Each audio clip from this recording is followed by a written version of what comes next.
कभी भी किसी हीरो को मैंने गलत आदमी नहीं देखा। मैंने मुझे जितने भी आज तक मैंने के drama Hollywood Bollywood south Indian देखे उसमें सारे में जो हीरो होते हैं एकदम परफेक्ट मैन होते हैं, बहुत ज्यादा ही अच्छे होते हैं। लेकिन इस कहानी के बारे में जो एक्सप्लेन करने जा रही हूँ इसे आप बताना कि आपको ये क्या लगता है, आपको बेटर इंसान लगता है अपनी लाइफ में या फिर नहीं। हो सकता है ये आपका हीरो देखने का नजरिया ही बदल देते। ये कहानी मैं बात कर रही हूँ एक जापानीज मूवी है जिसका की नाम है एग्जिट 8। जापान की जो मेट्रो भी होती है वो बहुत ज्यादा ही शांत होती है। वहाँ पर लोग शांति का बहुत ज्यादा ही ख्याल रखते हैं और एक दूसरे को भी इतना ज्यादा परेशान नहीं करते, कचरा नहीं फैलाते। जापान तो आप लोग जानते हो कि साफ सुथरे के मामले में बहुत ज्यादा ही आगे। तो वहाँ पर जो छोटा बच्चा होता है जो कि लेडीज के गोद में बैठा होता है बहुत ज्यादा ही रोने लगता है और एक आदमी जो होता है सामने से वो बहुत उस पर चिल्लाने लगता है कि यार अपने बच्चे को शांत रखो ना, इतना हल्ला कर रहा है वो। लेकिन जो हमारा हीरो होता है उस समय उसे देखता है लेकिन वो कुछ जवाब नहीं दे पाता। वो चाहता तो है कि मैं इसे मना करूं लेकिन इसके पास इतनी हिम्मत नहीं होती कि वो कुछ बोले, तो वो चुपचाप रहता है। उस समय उसकी गर्लफ्रेंड का अचानक से फोन आता है और उसको गर्लफ्रेंड बताती है कि मैं प्रेग्नेंट हूँ, फिर मैं चाहती हूँ कि इसे जन्म देना, तो क्या हम लोग साथ हो सकते हैं, क्या हम लोग शादी कर ले, ऐसा कुछ। हमारा हीरो होता है उस समय तैयार नहीं होता है एक अच्छा पिता बनने के लिए। उसको लगता है कि वो एक अच्छा पिता नहीं बन सकता, इसलिए वो इन सब चीजों के लिए मना कर देता है। मना भी नहीं करता यार, उसने डायरेक्ट कहा दिया था कि नहीं मैं सबके लिए तैयार नहीं, मुझे नहीं लगता कि मैं अच्छा पिता बन सकता हूँ। और उसके बाद वो फोन कट कर आगे चला जाता है। आगे जाते हुए वो मेट्रो के स्टेशन पे रुकता है और सबवे का रास्ते लेने के लिए वो एग्जिट 8 की तरफ चला जाता है। एग्जिट 8 के पास जानते ही क्या होता है, वो बार बार वहां पर घूमता ही रहता है, घूमता रहता है, लेकिन कहीं पर भी उसके निकलने का रास्ता नहीं पता चल रहा होता है। ना निकलने का और रास्ता नहीं पता चल रहा होता तो ठीक है यार, लेकिन जहां से वो आया था वो भी रास्ता अब बंद हो चुका था। अब बेचारा वहीं पर घूमता रहता, करंटली कुछ भी नहीं हो रहा था। लेकिन फिर उसे पता चलता है बहुत ज्यादा घूमने के बाद, और बिकॉज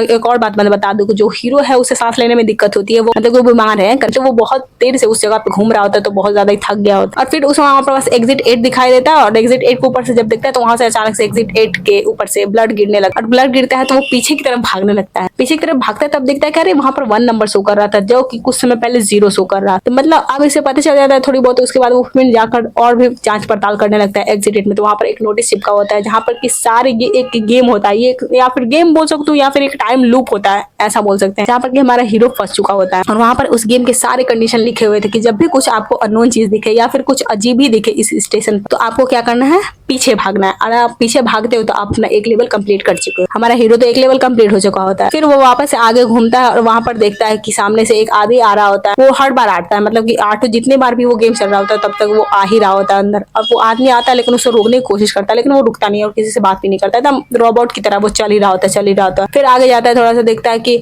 कुछ वहां पर आंखों की पेंटिंग बनाई होती है, वो हिल रही होती है। वो क्या करता है, वापस से टर्न करता है और पीछे चला जाता है। पीछे चलता है 2 लेवल बढ़ जाता है यार उसका। ऐसे ही करते करते कुछ उसको बस अननोन चीज ढूंढनी थी जो कि पहले नहीं थी, लेकिन वो क्या करता है फटाफट से फोटो क्लिक कर लेता है उसको, ताकि वो मैच कर सके कि पिछली बार से अलग अब क्या है। फोटो तो क्लिक कर लेता है, अगला लेवल भी पार कर लेता है, लेकिन उसके बाद वापस से जब कैमरा खोलता है तो देखता है कि सारे फोटो डिलीट हो चुके थे। मतलब ये जो गेम है टोटली आपको माइंड से खेल सकते हो। इसका कोई भी आपका जो वो है डिजिटल डिवाइस, इसके साथ आप इसे खेल नहीं सकते। वो फोटो पूरा करप्ट हो चुका होता है। अब हमारे हीरो को बस ब्रेन से ही वाला गेम जीतना। आगे जाकर एक बच्चा आता है उस गेम में जो कि बहुत ज्यादा ही ब्रिलियंट बच्चा होता है, बहुत ब्रिलियंट। उसकी IQ जो होती है बहुत ज्यादा हाई होती है। वो छोटी छोटी बातों को भी नोटिस कर लेता है वहां पर। और उसके साथ ही हमारा हीरो जो होता है 7वें लेवल तक पहुंच जाता है पार करते कर। और जो वो बच्चा होता है उसे समझ में नहीं आ रहा था कि बच्चा क्या है। फर्स्ट टाइम तो बच्चे को देखकर वो वापस से रिटर्न घूम गया था। उसे लग रहा था कि बच्चा ही अननोन चीज है यहाँ पर, लेकिन बच्चा तो रियल में उसी लूप में उसके साथ ही फंसा होता है। और बच्चा जो होता है उसके साथ वो पीछे भाग जाता है तो बेचारा का फिर से 0 से काउंट शुरू हो जाता है। लेकिन वो बच्चे का IQ के कारण वो फिर से 7वें लेवल तक पहुंच जाता है। लेकिन एक लेवल में जब क्या होता है, हमारा हीरो जब 8वां लेवल लास्ट लेवल पार करके बाहर तो निकल जाता है और उस बच्चे को भी एक टाइम बचाता है। आपको ये टोटल जो जापानीज कहानी है ये देखकर पता चलेगा कि क्या ही मस्त कहानी इसने बताई है, ब्रिलियंट कहानी है। और ज्यादातर मुझे जापानीज कहानी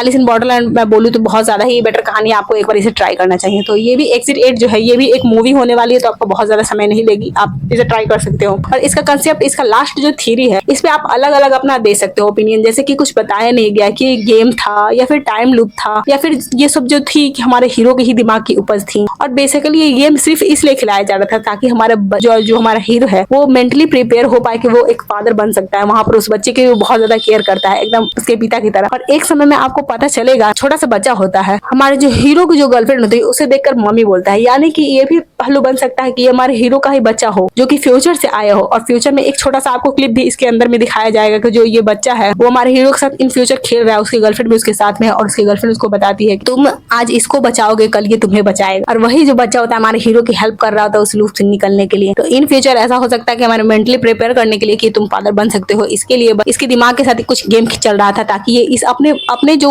कर्तव्य होता है, अपने पिता का कर्तव्य, उसे संभाल ले और उसे अच्छे से दायित्व को पार करे। और अंततः पूरे गेम से निकलने के बाद ही अपने गर्लफ्रेंड को कॉल करता है और बोलता है कि मैं इस बच्चे के लिए तैयार हूँ, तुम जल्दी से हॉस्पिटल पहुंचो, मैं भी वहीं पहुंचता हूँ। और कहानी ऑल ओवर बहुत अच्छी है। इसमें आप अपना ओपिनियन दे सकते हो कि कहानी में क्या ही हो रहा था। अगर आपको कुछ पता चलता है, मुझे तो लगता है कि ये सिर्फ हीरो के माइंड के साथ ही गेम खेला जा रहा है, कोई भी टाइम लूप नहीं था। वहां पर बहुत सारे ऐसे लोग थे जो कि शायद टाइम लूप में ही फंस चुके थे, जो कि इस गेम को पार नहीं कर पाए थे। वहां पर एक लड़की को भी दिखाया जाएगा, एक वॉकमैन को भी दिखाया जाएगा जो करंटली वॉक कर रहा है, एक लड़की भी है वो भी वॉक ही कर रही है। और यहाँ पर ये जो दोनों थे ये फंस चुके थे उस कहानी देखो और अपनी थ्योरी बताओ। मेरी थ्योरी तो मैंने बता ही दी कि ये शायद हीरो के सिर्फ माइंड के साथ ये खेला जा रहा था गेम। तो ऑल ओवर कहानी बहुत अच्छी है और मेरे चैनल पे कभी भी कंटेंट की कमी कभी नहीं होने वाली है। तो जल्दी से हमारे चैनल को सब्सक्राइब कर दो और इस वीडियो को लाइक करना तो बिल्कुल मत भूलना। पहले लाइक करो और मिलते रहेंगे मैं इसी तरह के मजेदार वीडियो के साथ। तब तक के लिए bye bye and thanks for watching.